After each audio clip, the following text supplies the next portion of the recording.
আসসালামু আলাইকুম। আমি জাফর সরকার, সাবেক সেনা সদস্য।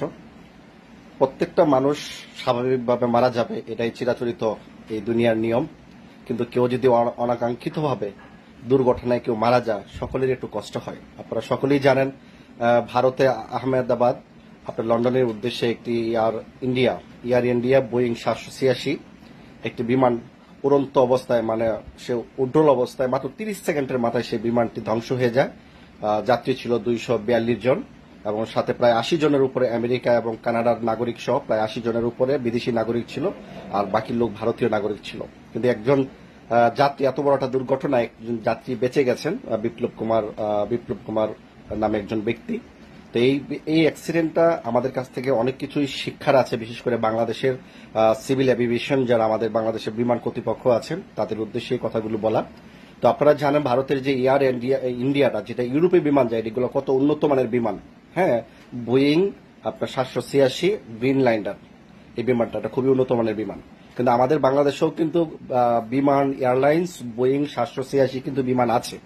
তো ওই বিমানটা প্রায় 14 বছর আগে ভারতের যে বিমানটা ধ্বংস হয়েছে, 30 সেকেন্ড উড্ডয়নের 30 সেকেন্ডের মাথায় এত বড় একটা, এত কম সময়ে, পৃথিবীর ইতিহাসে এত কম সময় এখনো উড়ন্ত অবস্থা, মানে 500 না 600 ফিট উপরে ছিল, সেই মুহূর্তে বিমানটা কোনো কিছু না বোঝার আগে ধ্বংস হয়ে প্রতিটি যাত্রী মারা যায়। এটা আসলে ভাবতেই কেমন একটা ভয় লাগে। আর সেই বিমানটা যায় পড়ছে আপনার ওখানে মেডিকেল, যারা ছাত্ররা পড়াশোনা করে, মেডিকেলের ছাত্রাবাসের উপরে যে বিমানটা পড়ছে, যখন তারা সবাই খাবার খাচ্ছিলেন মেসে, ওই মুহূর্তে প্রায় 5 জন লোক মারা যায় এবং প্রচুর লোক আহত হয় তারা খাবারের অবস্থায়।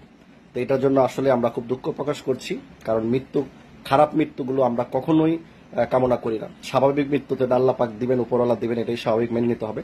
আমি বাংলাদেশের সিভিল এভিয়েশন, বাংলাদেশ সরকারকে বলবো, বাংলাদেশে যতগুলো পুরাতন বিমান আছে সেগুলো যেন ভালোভাবে বা টেকনোলজির মাধ্যমে যেন ভালোভাবে এগুলা সার্ভিসিং করা হয়, যেগুলা যে কোনো মুহূর্তে দুর্ঘটনা হতে পারে, এরকম বিমান যেন রিমুভ করে দেওয়া হয়। বিশেষ করে যাত্রীদের ফ্লাইট যেন না দেওয়া হয়, এইগুলো অভ্যন্তরীণ দেওয়া যায় বিভিন্ন আপনার বিভাগীয় পর্যায়ে, সিলেট, চট্টগ্রাম, রাজশাহী, খুলনা, এই ধরনের যেন করা হয়। কিন্তু আন্তর্জাতিক ফ্লাইটগুলো, বিমানগুলো যেন সবচেয়ে উন্নত মানের দেওয়া হয়, কারণ এখানে শত শত হাজার হাজার যাত্রী যাবে বিমানে, তাদের জীবন যেন নিরাপদে থাকে, সেই জন্য যেন বিমান কর্তৃপক্ষ যেন বাংলাদেশের বিমানগুলোকে যেন সেরকম ভাবে রক্ষণাবেক্ষণ করে এবং মানুষের জীবন রক্ষার জন্য যেন তারা সর্বোচ্চ সতর্ক অবলম্বন করে। প্রিয় দেশবাসী, ভারতের এই বিমান অ্যাক্সিডেন্ট থেকে আমাদের বাংলাদেশের বিমান কর্তৃপক্ষ যেন এই বিষয়ে কিছু শিক্ষা নেয়, কারণ আমরা এই বিমান অ্যাক্সিডেন্ট আমরা কখনোই মেনে নিতে পারছি না, কারণ এটা খুবই একটা মানে অনাকাঙ্ক্ষিত এবং আকস্মিক একটা দুর্ঘটনা হয়ে গেছে।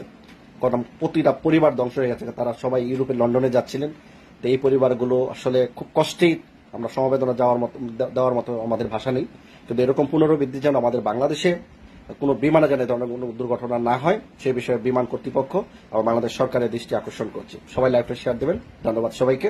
আসসালামু আলাইকুম।